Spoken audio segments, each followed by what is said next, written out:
Welcome to the Breakfast Leadership Show, where we interview global thought leaders on business, leadership, and life. Here's your host, keynote speaker, best-selling author, and chief burnout officer of the Breakfast Leadership Network, Michael Levitt.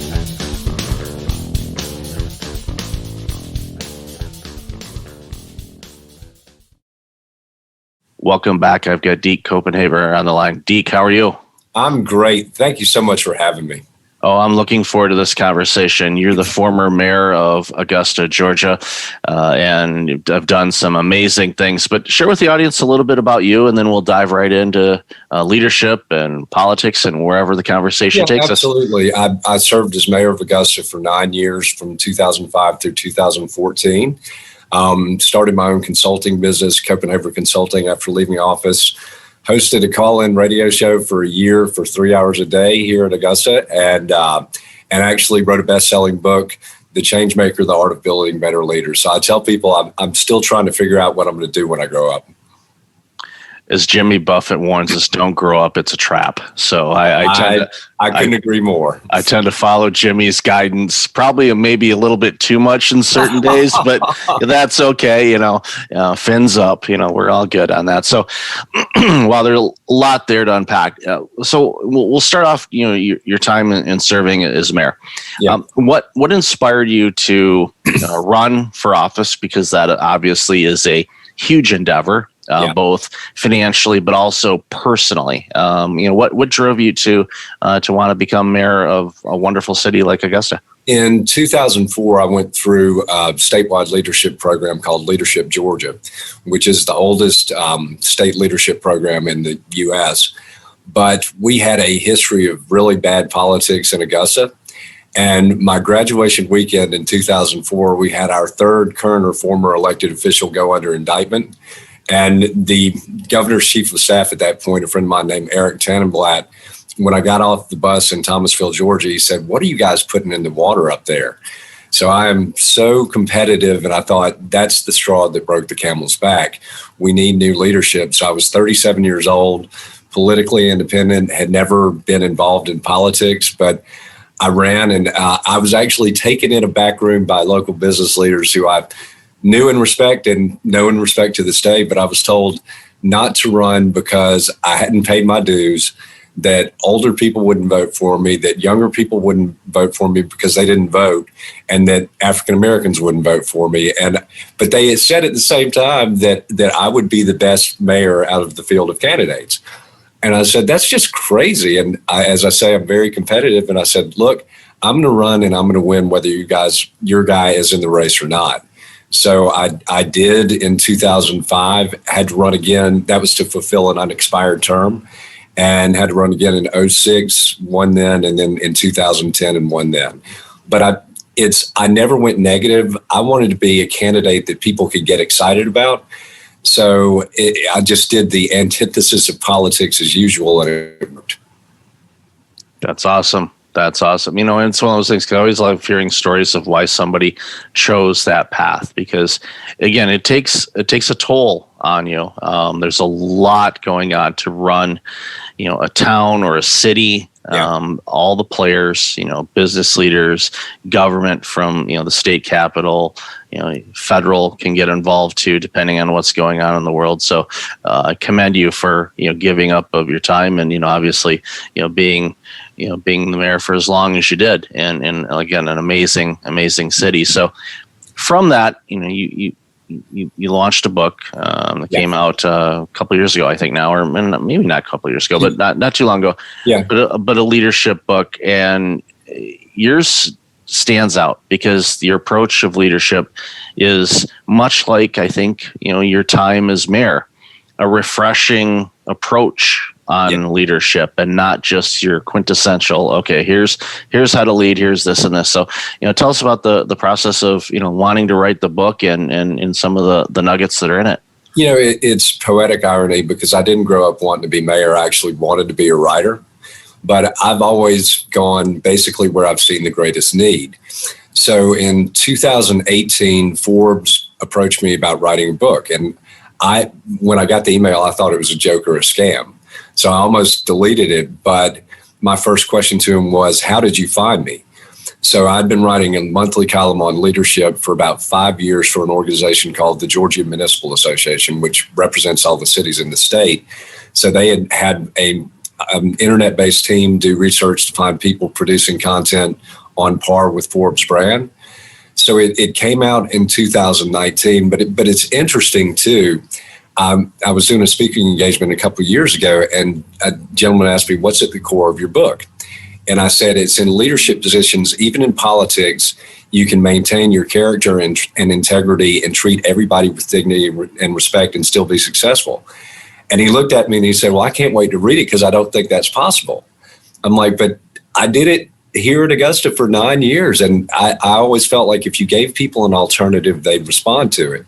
But sadly, so many people read the book. A good friend of mine who's a conservative Republican, and I'm happily independent. People call me politically agnostic, and I'll take that as a compliment. But he said, it's not what I thought it would be. It's just you getting up and walking around naked for 9 chapters.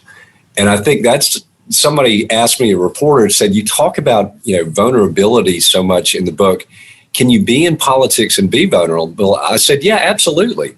He said, well, all the time? I said, that's how I connected with the citizens I serve, is I didn't say I was, make promises I couldn't keep. And I didn't speak in sound bites and rhetoric. But it's been interesting. When I first spoke with Forbes about it, they said, well, you're going to have to target a demographic. And I thought, well, I didn't do that in 9 years in office, and I didn't do that, for a year on the radio. And those seem to be successful endeavors. But I grew up a punk rock fan, and I didn't tell Forbes this, but I'm like, I'm going to do it my way. So my editor, midway through the process, said, this is really going to appeal to a lot of people. So after the book came out, I had a lady here in Augusta who's African-American. She's vice chair of the Democratic Party. I was doing a speaking engagement. She said, I love your book. My 18-year-old daughter loves your book, and you need to run again, and I'd vote for you if you were a Republican. And then that same week, had a gentleman who knows the president, was a dyed-in-the-wool supporter of President Trump, came up to me and said, I absolutely love your book, and went on and on about it. And I thought, do I tell him that the African-American vice chair of the Democratic Party had the same reaction? But there really is, the only power any leader should concern themselves with is the power to inspire, because nobody can do anything alone. But if you can inspire people to work with you, there's nothing you can't do. Yeah, it speaks volumes to what I see in the perceived divided state that we live in. I think we have more in common than we have differences. And unfortunately, the noise and doesn't matter which network it is, there's a lot of noise because they're trying to get ratings. They want viewers and I get all of that stuff. But when you get down to it, at the core value of any issue, there's common ground. And getting to that, it's like, what do our citizens need? Whether it doesn't matter, what riding we're in or what state or municipality, what do the people in our community need from us? And we do that and figure out the common ground. And yes, there's give and take and there's negotiation. You give a little here, you give a little there. That's how it works. And there's always been, everybody's like, oh, it's so, there's always combative and things like that. It's like, dig into the history books, okay? Back in Jefferson's day and Washington's day and in Congress, there's portraits of debates, and I'm sure there was yelling and all kinds of other stuff. Yeah. It happens because we are passionate about things, but sometimes it's, okay, let's take a step back. Why are we here? What do we need to do? And come to a common ground. And that's when things get done. And the situation that you just mentioned, it's like you had a staunch Republican and a staunch Democrat both agreeing on your content. And it's like, that's where you're at. I honestly feel is where the majority of people live and reside, that they're in that middle. There's some degrees of this and degrees of that, depending on a particular matter. Okay. Yes, there could be some polarizing change of viewpoints, but for the most part, everyone wants to make sure that everyone has opportunity. and ideas come about that make things better for all of us. And when we get to those points of view, that's when things get done and things get better. And my hope, throughout all of this and over the next, 4 years and beyond, is that we find those common ground areas, do the things that we need to do as a nation, as a municipality, as a state, whatever the case may be. And when you do that, the voters will get what they need out of life, and it'll just be better for everybody involved. You and I are on exactly the same page. And, through the pandemic, I've met people worldwide who agree that, we've got to find middle ground. But I agree with you that I view society as a bell curve, and most people are in the middle of the bell curve. But all we see in the mainstream media and in politics are the extremes. And I personally, most of the people that I know fit into that bell curve. But I had a friend say, America or, Canada or name the nation, people say it's horribly divided. He said it's not. People feel politically homeless and socially homeless because the platforms that we have basically skew to the extremes. And I think social media plays into that as well. But I think that really, I'm trying to find platforms where I can connect people. And sometimes to find common ground, to be the common ground. And I felt like, I won 3 elections with an average of 64% of the vote. So if 64% of the people in my city could agree that they appreciated the work the mayor was doing, those were Democrats, Republicans, black, white, male, female, other.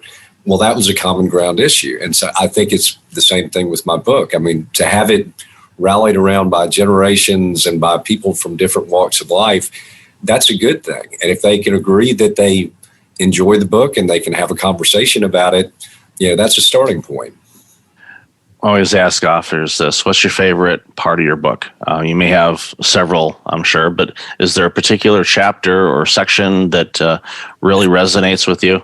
There is. I talk about reaching out to the next generation of leaders that's the final chapter of the book.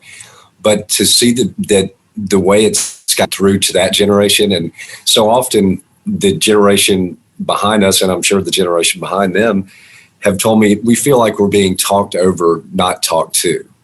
And you talk to us. So one of the coolest things that happened with the book is University of Texas, El Paso, their Student Engagement and Leadership Center found the book organically, which I didn't know, and it worked it into a Powerful Pages program. So I found out because I see all these students from UTEP throwing up pictures on Instagram of them reading the book. So I was able to go speak out there actually on March 10th. And so I'm like, here's the beginning of my career of being on college campuses all over the place. And then just some things happen.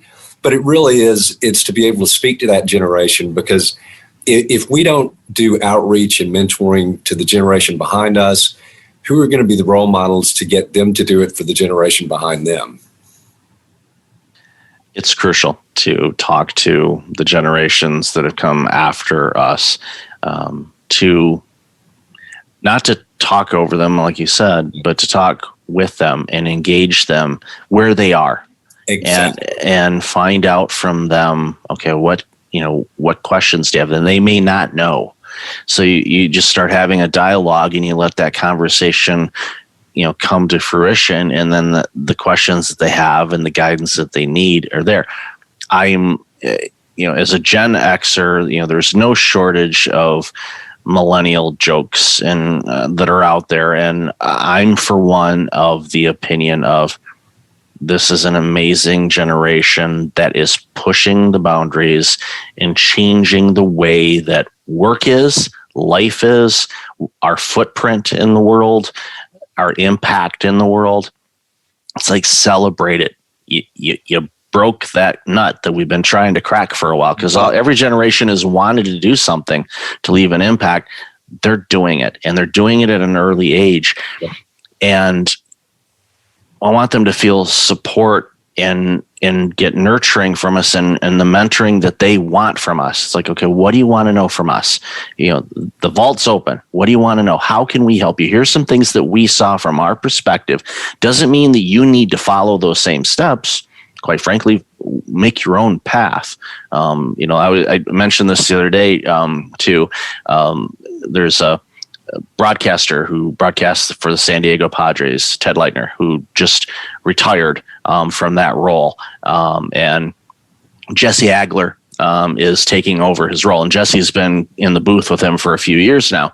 And, a lot of people are of the opinion, oh my goodness, you are replacing, a legend, those are big shoes to fill. And I sent him a tweet. I said, don't try to fill Ted's shoes.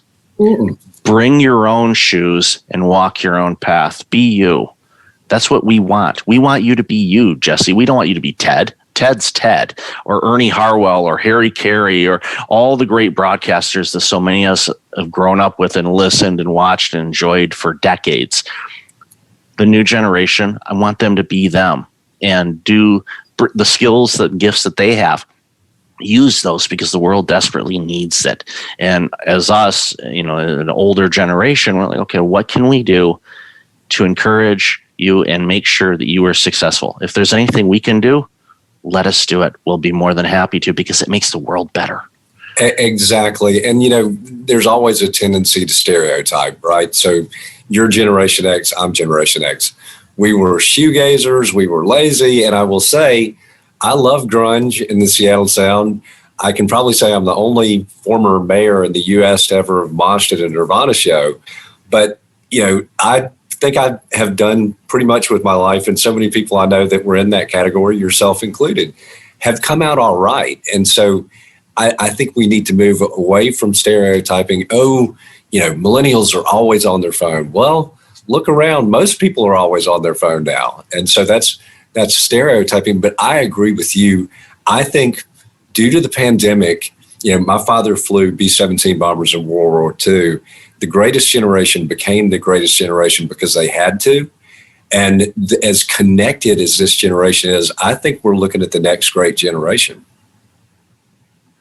I wholeheartedly agree, because they're going to push things forward at a faster pace than we were able to. Although, this in the generation growing up from televisions that had no remote control to being able to watch pretty much whatever we want, whenever we want. Yeah. It's on demand, and we can watch it on our phones or on our watches. And, the innovation that we've seen, the internet, self-driving cars are coming, electric vehicles, I think back of all the innovation that we've seen in our lifetime, and we're like, wow, that's amazing. Well, it's going to be going at, even a faster clip. I saw a note this morning that the pipe dream of humans on Mars by 2026 might not be a pipe dream. Yeah. That may actually come to fruition. And the thought of that is, in my lifetime, like, I was, just a little baby when we landed on the moon. Yeah. And I'm thinking, okay, here I am 50 some years later. Okay, we're going to be landing human beings on Mars. It's like that's just, it's such a huge thing. And it's because of innovation. It's of drive. It's desire. It's having an idea. Okay, here's an idea. What do we need to do to accomplish it? And who do we need to work with? And it's just having that purpose and that drive makes a big difference. And the millennial generation and Gen X wasn't lazy. We just had all kinds of different things. We were the latchkey kids, and all of those things that we, that phrase that some millennials may not. It's like, what's a latchkey kid? It's like we got home because our parents were working, so we were able to, watch television and make food or whatever we needed to do. But encourage every generation to find their strengths, find their desires, find what they love to do, and go at it. Don't hold back. If you fail, great. You know what? That you learn something. You'll try something else. You'll find it. And when you do, it's going to be amazing. And the impact you're going to have on the world is beyond measure. Well, and that's you're never going to innovate if you're bound by conventional wisdom, or you want to just cling desperately to the status quo. And the next generation, they are not bound by conventional wisdom, which I think is great. And I understand it's been interesting to me to see during the pandemic, people in leadership positions that still cling to the status quo. And I'm like, there is no status quo anymore. I mean, these are concerning times, but it's exciting times too. And you look at working remotely, and, my book has made it around the world, and I've connected with people in Australia. 2 young people I connected with, I want to give a shout out to a young man named Jericho in Spain. So he was named, I believe, one of the top 100 young leaders in Spain. He's 20 years old, read my book, reached out to me. He is writing his own book. And then a young lady in Seattle that goes to the University of Washington, Brittany. So she reached out to me. She had read my book as well, but she's writing her own book, and somehow they know each other. This is 2 20-year-olds that are emerging leaders on a worldwide basis, both writing their own books at the age of 20. It took me to the age of 50 to get mine out there, but it's the coolest thing. And I just to be able to connect with them, I can't wait to see what they do with their lives. It's amazing. And I joke about this a lot, but I said, we've heard of the Kevin Bacon 6 degrees of separation. I pretty much consider it's pretty much 0 degrees of separation now. It is. When I see somebody on LinkedIn or somebody messaging, and I'm like, wait a minute, how do you know that person? Well, it's like, well, you're this and this. And I'm like, it's like, okay, this is so surreal. It's like somebody that I'm doing work with, and like, how do you know my buddy Mark that I worked with in Chicago 20 something years ago? How you're not even in Chicago? How does that work? And it's amazing. And I love the fact that people are reaching out, and that your book is inspiring people across the globe to take leadership at the direction that you have done and has served you well and continues to serve you well. Well, it's just, I had great mentors growing up.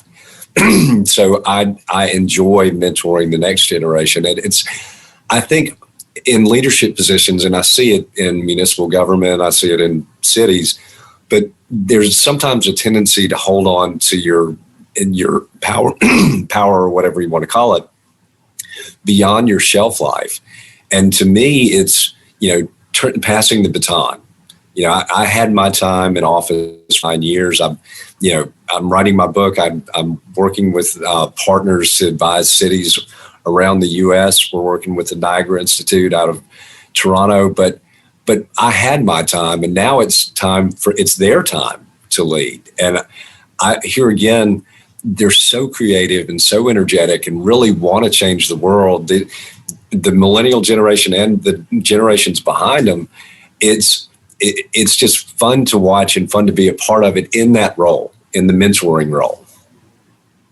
Yeah, I've been a mentor to a lot of people, and I get the feedback that I get from what I produce and the show and everything else is such an overwhelming feeling. Even to this day, it's an absolute honor that people take the time, and time is that one commodity that once you spend it, you don't get it back. So when they take the time to listen to the show or read a book or read a post or something, that is a gift, and I treat it as such. And I'm thankful that I am able to share and guide people in the work that I do. And I'm very thankful for you and the amazing work you're doing. So, Deke, I've loved this conversation. Where can people find out more about you and this awesome work that you're doing? The book is The Changemaker, The Art of Building Better Leaders. My website is Deke-Copenhaver, Copenhav as in Victor, ER.com. I'm on LinkedIn, I'm on Instagram, I'm on Facebook, I'm on Twitter. Actually, I took a little break from social media after watching The Social Dilemma. But I'm about to start my own podcast as well, so I will be back full force. But thank you for providing a platform for like-minded people to come together and have a good conversation. That's so important, and that's encouraging to me. The growth of podcasts, you're reaching a worldwide audience, so I think it's incredibly cool, my friend. And thank you for having me. The pleasure has been all mine too. So Deke, thank you for the awesome work that you continue to do, and enjoy the rest of your day. I will, and I'm going to see you when I come to Toronto. Sounds good. Looking forward to it. Thanks, man. Thanks for listening to the Breakfast Leadership Show, part of the Breakfast Leadership Network. Visit breakfastleadership.com for tips on empowering your business and your life.